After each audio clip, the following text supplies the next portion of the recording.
Hi everyone, welcome to Make Moments Matter, a music education podcast, where I share lesson ideas, songs, games, and inspiring things for your elementary music classroom. My name is David Rao, and I am the music teacher who blogs at makemomentsmatter.org. This episode of the podcast is a replay containing the audio version of a Musical Mondays live video. If you're not familiar with Musical Mondays, every Monday night at 8 p.m. Eastern Time, I go live on Facebook and Instagram to share about the lessons that I'm using in class with my students. I give a recap of my kindergarten through 5th grade lessons, and then do a deep dive about one grade level and share the books, instruments, songs, and process that I use to teach the lesson to kids. This podcast episode contains all the audio from the Musical Mondays video, but if you'd like to see a replay of the video itself, you can find a link to the archived video on YouTube when you click the link in the notes for this episode. Thanks so much for tuning in. Here's the show. Hey everyone, my name is David Rao, and I'm the music teacher who blogs at makemomentsmatter.org. You can also find my ideas on Facebook, on Twitter, on Pinterest, a variety of places when you search for my name, David Rao, or Make Moments Matter. I'm excited to be sharing tonight. I'm going to be talking about a song that I use for older grades that includes a hand clapping game. I'm going to be talking about that in just a minute.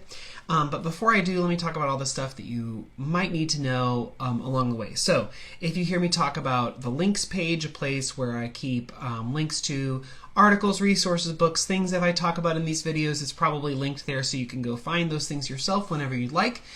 You can click the link directly to that on whatever you're watching, listening this video podcast, or you can go to my blog, makemomentsmatter.org, and click the video tab to find all of those links.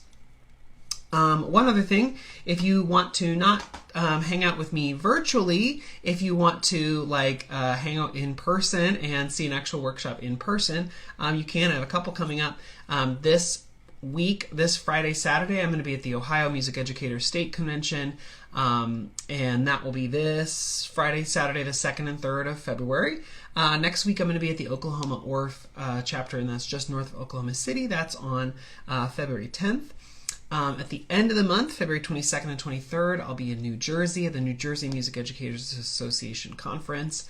And then if you are like a big time planner, in March, in late March, and March 23rd, I'm going to be with the Greater Augusta ORF chapter. I'm excited to be with them. They are a very new chapter, so if you are in that area of Georgia or you want to come down to South Carolina, come on down. We're going to have a great time. That's March 23rd. Okay, so today I want to talk about a song that I use for older grades and as a hand clapping game. I want to talk a little bit about it today so you can see how you can change and edit the song depending on your needs and how you make it work for kids. So the song that I'm going to talk about today is Crosstown, or some people know it as When Billy Was One.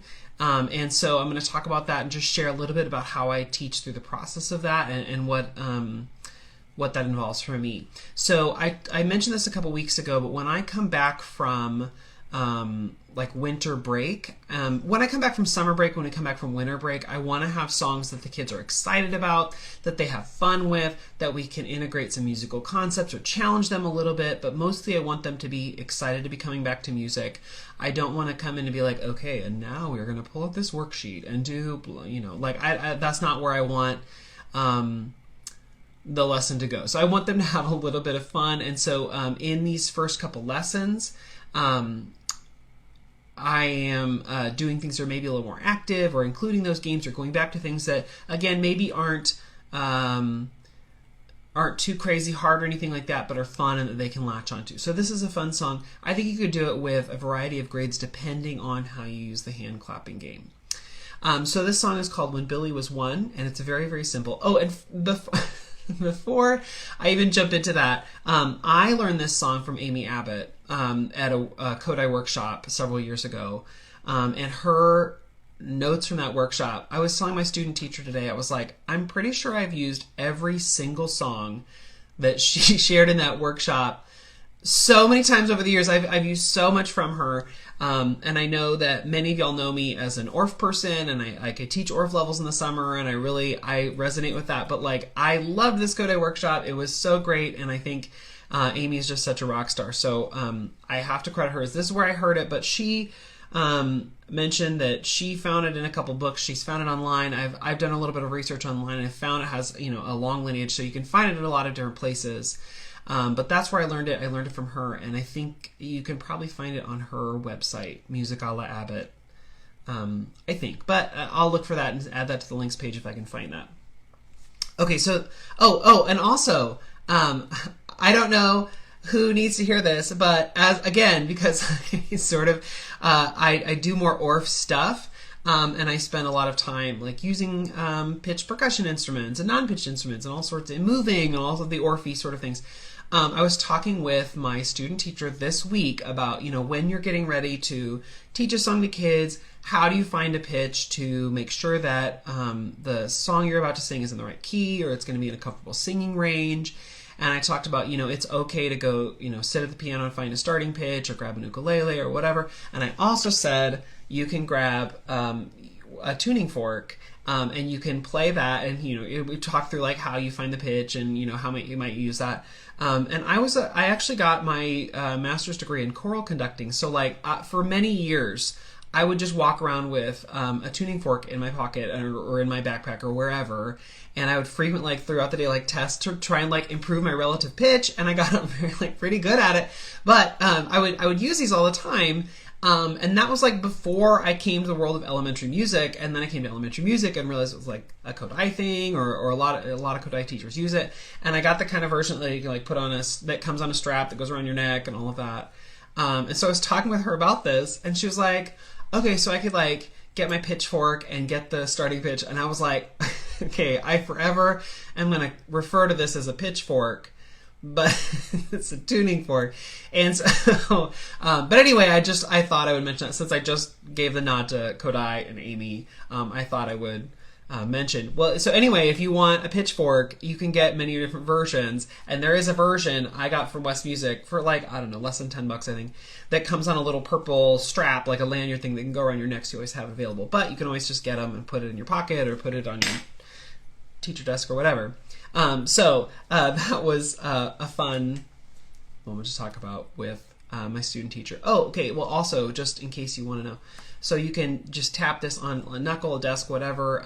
I saw people who tap it on their head, and you can either listen to the sound that it makes, or on the other end of the pitchfork, the tuning fork, is usually this little rounded end, and you can put it right on your, right in front of your ear, right where your ear sort of meets your cheek, basically, and right there, just like those, those bone conduction headphones now, they sit right here and they vibrate, and you can hear it in your inner ear, and you can hear it in your, and it doesn't close up your ear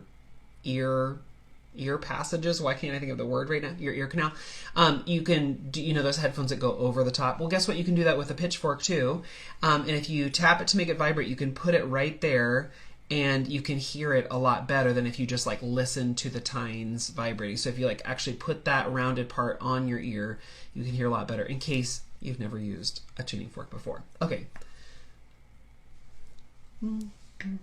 Okay, so this song, the way I learned it goes like this. Crosstown when Billy was 1, he learned to suck his thumb. Thumb-de-ola, 1:30. That's the first verse. I'm just going to stop there and say there are about a bajillion versions of this. I learned thumb-de-ola, but you could do thumb-de-ana, thumb-de-ana. I've seen a lot of versions online that do that. There's another one's thumb-ole-ole, 1:30. And even that, you don't even have to use learn to suck his thumb. There's also learn to jump and run. There, you can change whatever, as long as it rhymes with 1, that's the important part. And then the other thing is just nonsense words, so it doesn't really matter. But I'll just say I'm going to do learn to suck his thumb and thumb-de-ola. That's the version I learned from Amy. Okay, so let me sing that again. Crosstown when Billy was 1, he learned to suck his thumb. Thumb-de-ola, 1:30. And then, of course, it builds and goes on. So when I teach students this, I actually sing that first part. I have them just learn it. I usually teach it by rote, or I usually don't put anything up on the board at this point, and I just teach them that part. I have them sing it back to me, and we just learn the first verse through. No actions, no nothing, just words. And then I put up a list on the board, and it says like 1-thumb, 2-shoe. And I said, so if I were to change the words, Crosstown when Billy was 2, what do you think is going to happen with the next part? And they're like, he learned to tie his shoe. Yes, he learned to tie his shoe. What else needs to change then? Well, because first we had thumb, diola, thumb. So the next one needs to be shoe, diola, shoe, diola. Yep. So verse 2 would sound like this. Crosstown when Billy was 2, he learned to tie his shoe. Shoe, diola, 2:30. What do you think is going to happen for verse 3? And then I have up there 3-knee. Or, I think the version I do, there's the version that scraped his knee, but I think that actually the version now I'm singing, I'm like, wait, no. I have 3-tree. And so, Crosstown when Billy was 3, he learned to, what? What do you think would be tree? And they're like, climb a tree. Yes, climb a tree, diola, tree. And then 4, I just put up door, 4-door. And they're like, open. I was like, we could. Crosstown when Billy was 4, he learned to open the door. Or, what if we learned to shut the door?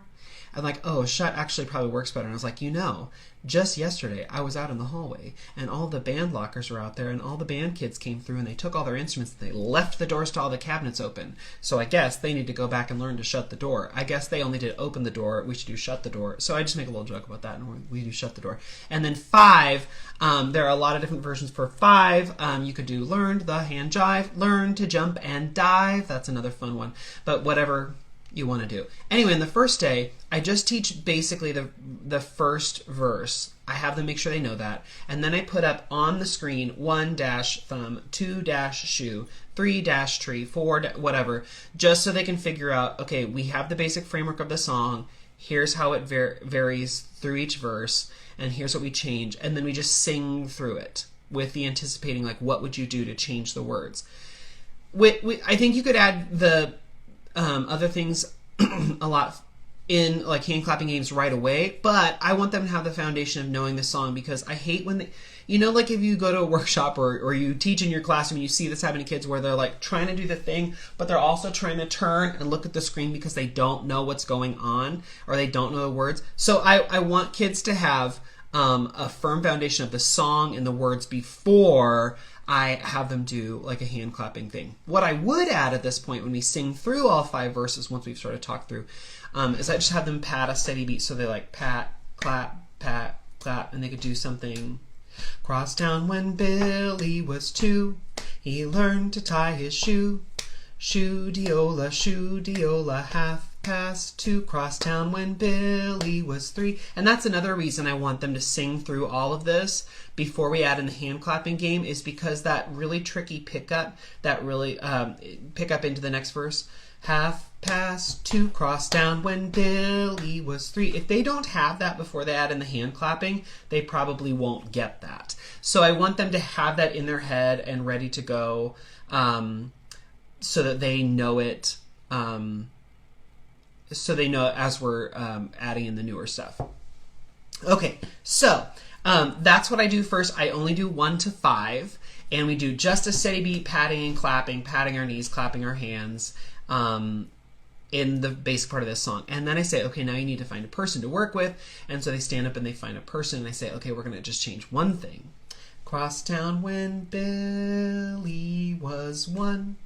And I show them this sort of patty cake action, and we change sort of the frequency. So instead of just pat, clap, it's going to be clap right, clap left, clap right, clap left, clap right. Just that to start. Just that's all we're doing.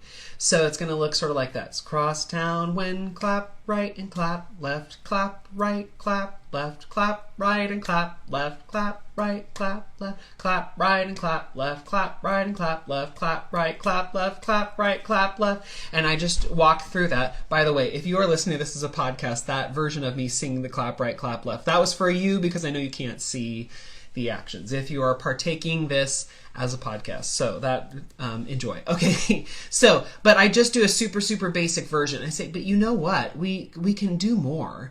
Well, I make sure that they know how to do all of that. And then I say, oh, but we could do more, because actually, the song says at the end, crosstown when, but actually the version I learned is crosstown, but a lot of the versions say cross down, because that actually is teaching the kids what the actions are doing. So I think cross down is actually more accurate for like the original version of the song. For the words, I don't know, I just learned it crosstown, so you could do it either way. But the action we add there is you cross your arms over your torso, so your right hand is touching your left shoulder and your left hand is touching your right shoulder. So that's cross.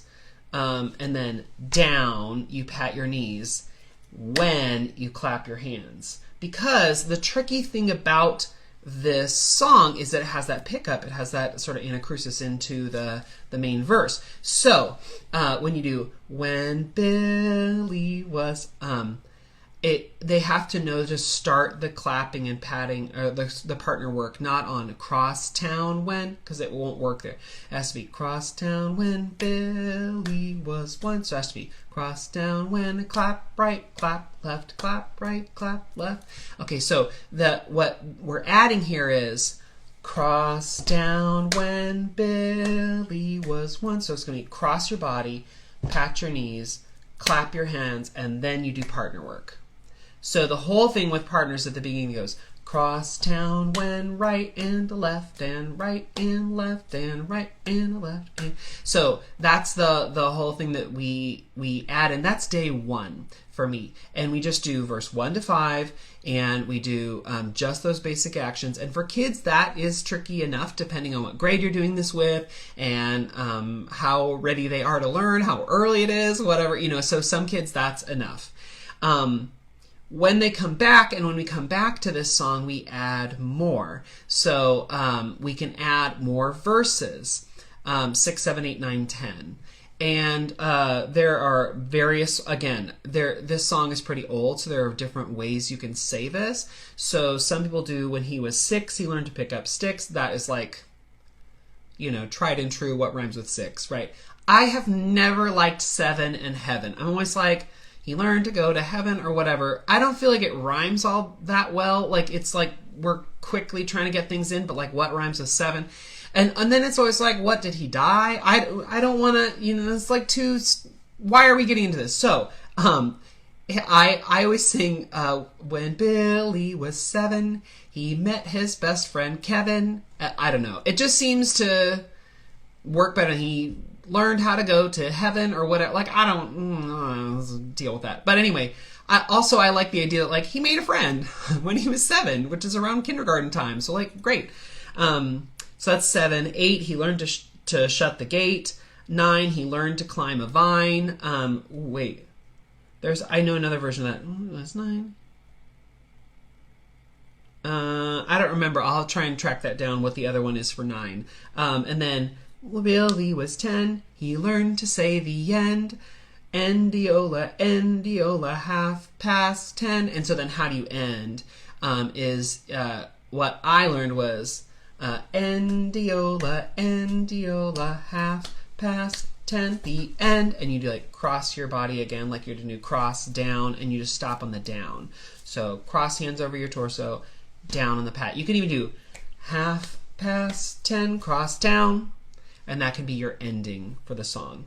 Like I said, there are many, many, many different versions of this. So however you decide to do it, you can do. Now, on that like second day, we add up to 10 things. And if that's all they can handle that day, great. But there is an advanced version to the actions. And I don't teach it the first day because I want them to just I want them to get the song. I want them to get the partner clapping and to not be stressed out by anything else. I just want them to have fun with this. So that's what I do basically on the first day. But there is another set of actions you can do. So far we have cross down when Billy. So it's Cross your body, pat your knees, clap your hands, and a right clap and left clap, right clap, left clap, right clap and left clap, right clap, left clap, right clap and left clap, right clap and left hand, right clap, left clap, right clap. Cross your body, pat your knees, clap your hands, and that's a lot of clapping right, clapping left, clapping right, clapping left. That's a lot of the same action. So the alternate version is a little bit trickier. And the first way you could jump right into, here's the trickiest thing. I sort of level myself or scaffold myself in. So the way that I do it is cross down when right clap, left clap, both clap, clap, right clap, left clap, both clap, clap. So the actions are take both your hands and pat both your partner's hands twice, both, and clap your own hands twice, clap, clap. So when I sing this, the first time it goes, Crosstown when Billy was 2, he learned to tie his shoe.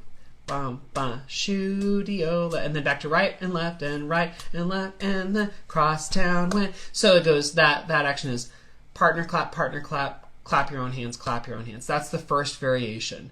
And they do that through once, twice, great. If they can handle that, great. That's not the final version, but that's like the first change out of what they have been used to. So it's not just right and left forever. Let me do that one more time. Crosstown when right and a left and right. Oh, sorry. Okay, rewind. This is like real classroom because I messed it up. Try it again. Crosstown when right and a left and both clap, clap. Right and a left and both clap, clap. Right and a left and right and a left and right and left and right. Crosstown when. Okay, so that's the first time. But if you want to be like super duper fancy, you can do this. Cross down when right and a left and back of your hands, front of your hands, clap, clap. So back of my hands touch the back of my partner's hands, both hands. It's the same as both, only instead of both with palm, it's back, palm, clap, clap. Right and a left and back, palm, clap, clap. So it's going to go Crosstown when right and a left and back palm clap clap, right and a left and back palm clap clap, right and a left and right and right and left and right. Crosstown when right and a left and back palm clap clap, right and a left and back palm clap clap. And this is too much for some kids. So for some kids, they are all about it. They are excited. They love the challenge. And some kids are like, no, can I do the original one? Sure, but along the way they've seen many different variations, and so if I'm not like, no, everyone must get to endpoint 3.72 Mark 1. No, I don't do that. So for me, I show them the different variations. I ask them to do it through a couple times, then I say, try it once, see how it works with the piano or with whatever, if I'm playing ukulele or whatever I'm doing that day. And then I say, okay, now choose your favorite, because we're going to do the song one more time. We're going to go verse 1 to 10. Try and keep up. Do your best. If you want to do the super advanced back, front, clap, clap, back, palm, clap, clap, you can. If you want to do both clap, clap with just palms out, cool. If you just want to stick with just right and left, try and keep up. So I let kids differentiate like that and decide if they want to do the more advanced clapping or the less advanced clapping. Again, totally... I show it. That is kind of like an ORF thing, though. It's like I'm showing kids all the things, and then I'm letting them kind of decide what it is. But they've seen and tried and learned all the parts. So if I ask them to try and do it, they should be able to. They should know what it is and be able to try and do it. But if they can't exactly get all those parts, it's fine. I let them choose the more simplified pattern. So if they want to differentiate and choose the easier pattern, that's fine. If they want to challenge themselves and do the trickier pattern, great. Other things you can do in this lesson, if you want to add a little variety, you can have them switch partners at some point. You can do, switching partners is tricky for kids because they get so used to working with that one person. And so then maybe a hand is not exactly where they expected it to be when they try and pat in the air and they accidentally start smacking each other in the face. That's fun to watch, but it's not, kids have to adjust. And, switching partners is a really great thing. Changing the speed at which you're singing or playing along, if you're accompanying, That's a really great thing, so they can get a variety of tempo. You can do different versions of the words. You can have kids come up with what rhymes with the things. It might get a little dicey, but you can, and that can be fun too. So there are a lot of different things you can do with this song. On the links page, I added a link to Beth's notes with the notation of this song. I'll try and see if Amy has it on her blog, and I'll link that too if I can find it, because I learned it from Amy Abbott. But on the links page is a link to the notation to Beth's Notes Plus. Also, there's a link to 2 videos of 2 different ways to do this, where you could either do it with a partner, so what I just showed you, the partner clapping version, or if you want to do it like kids by themselves. When Billy was 2, he learned to tie his shoe, just like actions that match the words. That's another option if you don't want this to be a partner clapping song. I found a video with those up there. And also I found a really cool link to Pancoco Jams, which is a cool website that talks about like the history of songs and how they develop and change over time.